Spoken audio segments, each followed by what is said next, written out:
Today on Judge Faith, he crashed on her couch for over a year, and now she wants to get paid. I invited him to stay with me because I felt, he helped me, so let me help him. She said, no, stay with me for free because I don't want to be alone. So she just forced you to move into her apartment without paying any rent.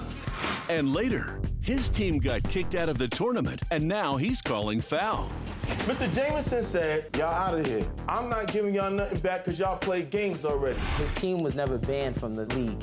He was banned from the gym because he was acting unruly. So after that game, you never played again? Never played again. Did your team play in another game?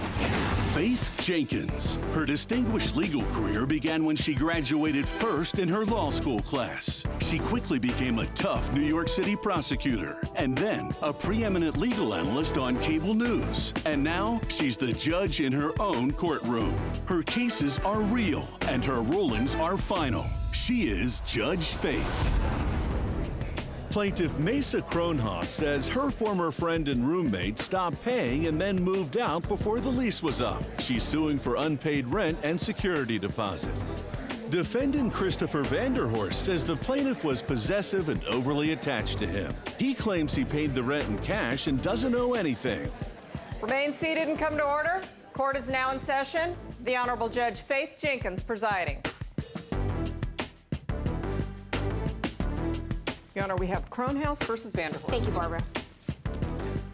Mesa Kronhaus, you were suing the defendant Christopher Vanderhorst? Yes, ma'am. For $3,833 you say he owes you for back rent and a security deposit? Yes, ma'am. Okay, and how do you know Mr. Vanderhorst? Well, I met him when I'm from North Carolina, and so the summer that I graduated high school, I did an acting workshop out here, and he was one of the mentors. I really wanted to move out here to try acting out. I don't know anyone out here, so I contacted Chris and I said, hey, can you help me move out here? He said, sure. So I went to live with him for about 3 months, and it was about 6 of us in a 1-bedroom apartment. How many bathrooms were in that 1-bedroom apartment? There was 1. Okay, see, that's a problem. Yeah. Okay, so this was pretty crazy. This was your living arrangement. You had 4 or 5 roommates. How did that happen? Well, Your Honor, it's myself and 2 other roommates. Whenever I do this workshop, there's always someone who wants to transition to Los Angeles, and I always help them out every summer. The same was offered to me when I moved to Los Angeles, so I like to pay it back by helping other people move to Los Angeles. Okay, how old are you? I'm 37. Okay, so you were 35 at the time. Yes, ma'am. Was this a dating relationship at all at any point between the 2 of you? No. I lived with him for about 3 months, and by then, I wanted to get my own place, and so I did, and it was a little bit out of my budget, but... How much is the rent in the new apartment that you find for yourself? It was $1,800 a month. And you were gonna live there by yourself? Yes. About 3 days later, Chris was evicted from his apartment. Miss Kronhaus came to me and said, this is a big city, I'm new here, I'd like to have someone around to help me. You helped me out, so I'd like to help you out. You can come stay with me for a while. So I gave it some thought, and I did. When he moved in with me, he was not on the lease. He was basically a guest in the apartment. I didn't ask him for any rent. It was the same arrangement that he had with me, except reversed. About 6 months after that, one of his ex-roommates came to visit for a couple days, and when he was out of the apartment, we were talking, and she basically told me, that's really weird because Chris lived with me for free for 1 year, however many years ago it was that they were roommates. So about that time, I started to get a little bit wary. Which is because not true at all. I was feeling, I was really struggling to pay. $1,800 a month is not cheap. You lived in his place for 3 months, and it's kind of understandable. She's 18 years old, just graduated from high school, moving to LA, doesn't know anyone. But how long were you planning to let him live in your place without paying for anything? I didn't really think about it. I just wanted to help him out. So I told him, look, whatever you need in order to get your stuff together and figure it out. From the things that I'm hearing, I don't know that you were ready at 18 years old to move out to LA and live by yourself. Yes, ma'am. So what happened? I invited him to stay with me because I felt, he helped me, so let me help him. And so he's going to stay with you while he finds a place of his own? Exactly, and while he gets his things together, because I know money was tight at the time, and so I wanted to help him out. She said, no, stay with me for free because I don't want to be alone. And I said, well, I don't know about that. So I gave her some thought, and she pushed, and she pushed, and she said, I don't want to be in Los Angeles alone. So she just forced you to move into her apartment without paying any rent? No, she didn't force me. How long did you live there without paying rent? Until the lease was up. Yeah. So, A year. Till October. Yes, ma'am. A year. Yes, so ma'am. you, at 35 years old, Yes, ma'am. move into an apartment with an 18-year-old teenager, Yes, and you ma'am. don't pay her any rent for an entire year. And that's okay with you? That was the arrangement that we made. I don't care if that's the arrangement. She's a kid. She's 18 years old. You're 35 years old. True, that is very true. But if that's the arrangement that she presented to me, and I'm not on the lease, that has nothing to do with No, this it rent has to that do I with owe. what's right. A Okay. 35-year-old man should not be living rent-free with an 18-year-old kid for a year. True. It's very true. It's You very sound true. like a freeloader. Okay, sure. Yes, ma'am. So after 1 year of him living free, not Yes. paying any money for rent, what happened? How did you end up getting another apartment, and now there's an agreement that he's going to start paying rent, and how did that happen? I talked to Chris about it, and I sat down with him and I said, look, I know that money's tight. I said, if you want to continue being my roommate, that's fine, but we're going to go into this as a roommate, so you're going to be paying half of the rent, and let me know, if that's what you want. At this point in your life, you should realize, even if an 18-year-old teenager tells you, I don't want you to pay anything, don't worry about it, you should know better and know that at some point you need to start contributing. Which is what happened. Which is exactly what After happened. a year. She's a kid, but you should know better. Correct. Just so yes. you know. I do know. Yes, ma'am. No, you don't. Coming up on Judge Faith, did he cross the friendship line, or did she just never draw it? Obviously, he lied to me about his ability to pay the rent. She didn't take care of me. I paid rent. She knows I paid rent. You need to man up. Because you're looking real sorry right now standing in front of me. I can tell you that right now. And later, what did the tournament rules say about courtside conduct? We're gonna get right to the Yes. bread and butter. I said, time out. Hey, ref, how is this guy still on the court playing and he got a technical foul? The ref looked at me, Your Honor, and said, I don't know the rules. A lot of people are really passionate in sports, and if he thinks someone made a bad call, people are going to act out. Why is he being thrown out of the entire rest of the tournament? Plaintiff Mesa Kronhaus says the defendant lived off her rent-free for over a year. She's suing for unpaid rent and security deposit. Defendant Christopher Vanderhorst says the plaintiff knew she was helping him out when he was going through hard times. He claims he doesn't owe her anything.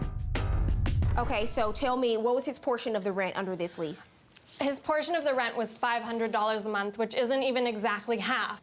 He started paying rent. Why didn't he pay half of the deposit if you're on the lease together? He didn't have that much money with him at the time. But How do he you not said, have that much money? You haven't been paying rent for a year. She agreed to pay the deposit in exchange that she would get the whole deposit back at the end of the lease. And I said, that is fine. Obviously, he lied to me about his ability to pay the rent because this place was $100 less than what he said he could afford. Was he working?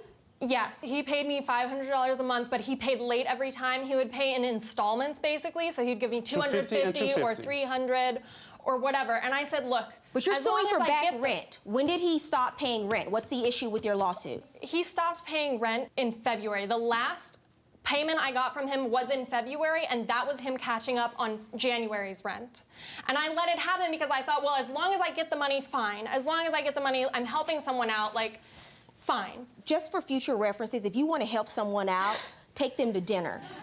Take them to a movie. Don't let them live with you for free. She didn't take care of me. I paid rent. She knows I paid rent. You need to man up. Because you're looking real sorry right now standing in front of me. I can tell you that right now. Anytime a 35-year-old lives with an 18-year-old kid and lets her take care of him, you're sorry. How much does he owe you in back rent? It was $2,500. Okay, and plus why are you, the rent why are in you, July. if the agreement was that you would pay the security deposit and get that money back, why are you asking for a part of the security because he deposit? damaged, there's damage done to the apartment that Are they I'm gonna be charging you for charged that damage? Well, I will be. You're when still I'm- living there? Yes, But you don't know that for sure? I do. How do you I know mean, there's that? damage. It says it in the lease, basically, and that's what they always do. It's not just the repainting of the apartment or whatever, but there's damage done. There are blinds What damage broken. do you say he caused? He broke blinds. One time, his girlfriend, who is still his girlfriend, broke up with him briefly, and he was very upset about it. And so he went and slammed the door, and it just broke. It broke the blinds. It broke the twisty true? thing. Yes, that is true. Okay, have you paid her for that? I No. have not. In most of these cases, I'm gonna tell you, when it comes to the damage and you proving unpaid rent, you don't have much to prove. But because of the fact that you are so young, 18 years old, and clearly this is an individual that took advantage of a situation, I'm gonna give you the benefit of the doubt. Because you had a bum on your hands who wasn't trying to do the right thing, was trying to take advantage of you. But I'm gonna tell you right now, you come to Hollywood, you got stars in your eyes, you wanna be an actress, you wanna live on your own, you wanna make it in the big city, you gotta wisen up. You gotta start looking out for yourself and doing what's right for you. You need to choose better friends. So you're gonna pay her every dime that she's asking for. All right. $2,833 in unpaid rent and $1,000 in a security deposit, and it's a shame that she had to even sue you to get this money. Judgment for the plaintiff.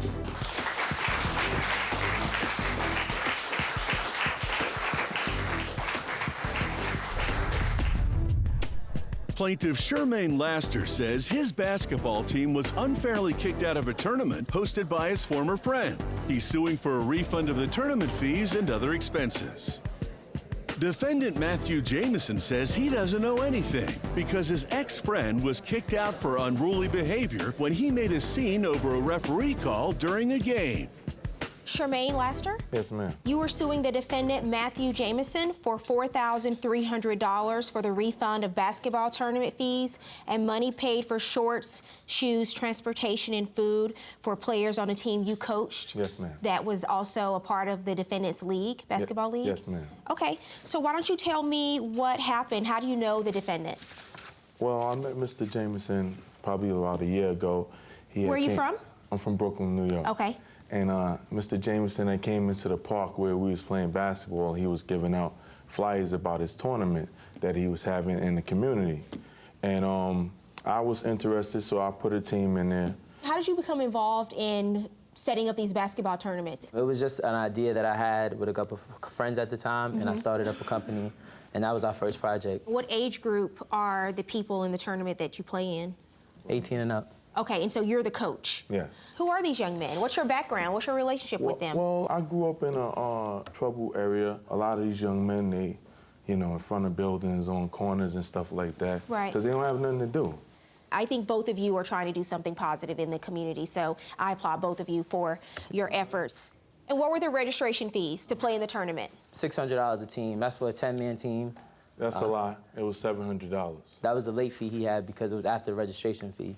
Okay. I waived the And how much did he pay? He only paid $400, so either way, you didn't cut it. So 6 or 7, you didn't make it. Yeah, because I ain't getting no rules, I ain't getting no type of guidelines from you. Right. Because you was being crooked. That's all, like how you are. Let's just say you paid the $400 up front, Right. even if I believe that. Right. I'm saying you only paid $400 to play in the tournament, Right, correct? right. Okay, so you know that you still owe, I guess, another $200 or $300 according to you to play in the tournament. $700. So, but you start playing, Right. and your team is in the tournament. What Losing. happens? They were losing. Oh, they were losing Okay, every so game. where did the breakdown what? occur? Why did you got kicked out of the tournament? Yeah. Tell me why. We're gonna get right to the Yes, bread and butter right that's now. what I'd like to do. There was an incident that happened with my player and another player on another team, right? The player threw the basketball at my player. He picked the ball up. He threw it back at the other player. So they gave them both technical fouls. Now, in his rules, you're supposed to sit out for 1 Are they minute. fake rules? Why are you quoting them? Because I never got them. Okay. So you have to sit out for a minute and you have to pay $20. So my player sat out.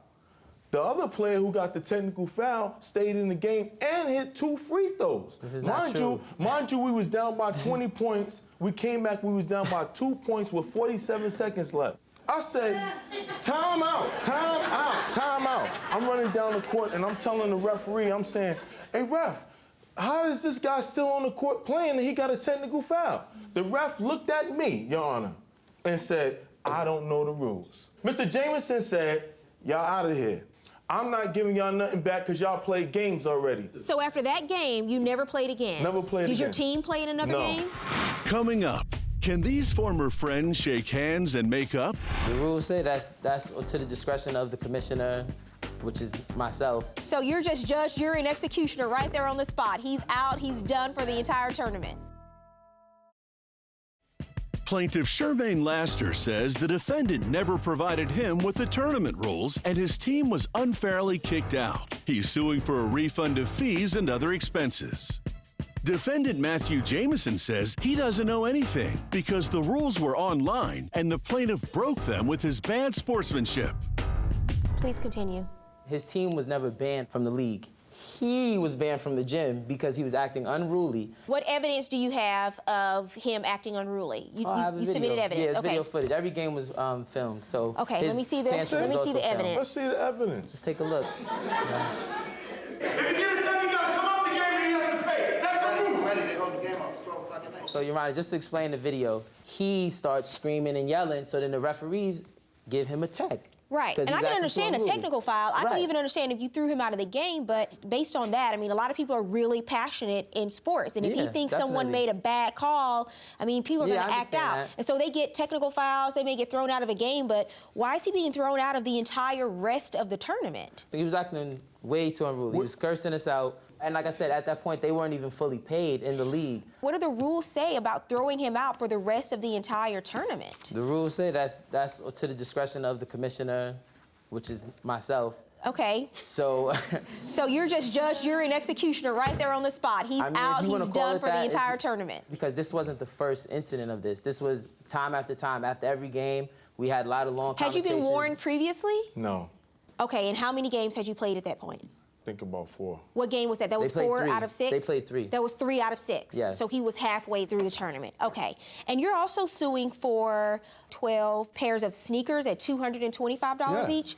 Why are you suing him for sneakers? Are those for your team members? Yes.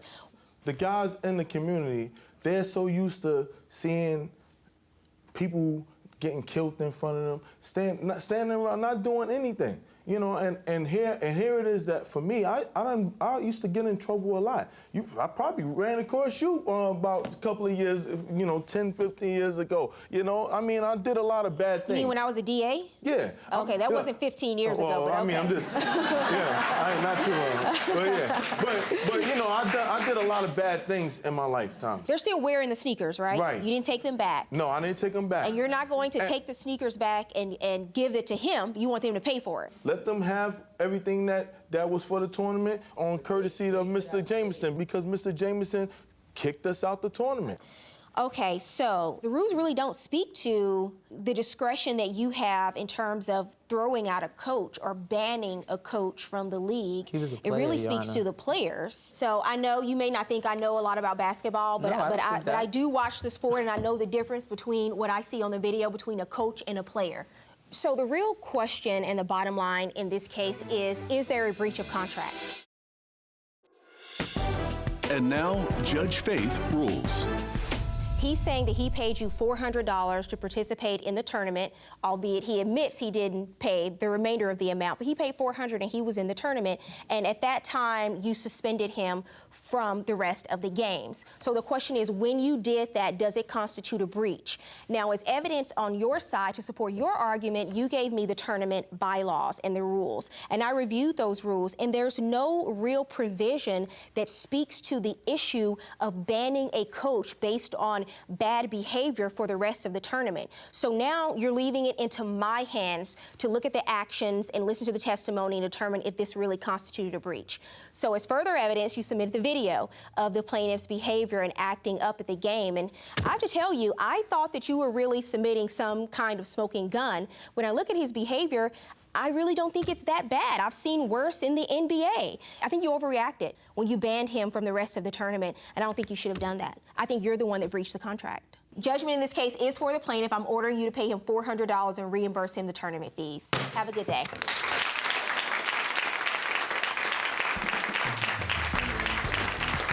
If you or someone you know has a dispute, don't take the law into your own hands. Let Judge Faith rule on it for you.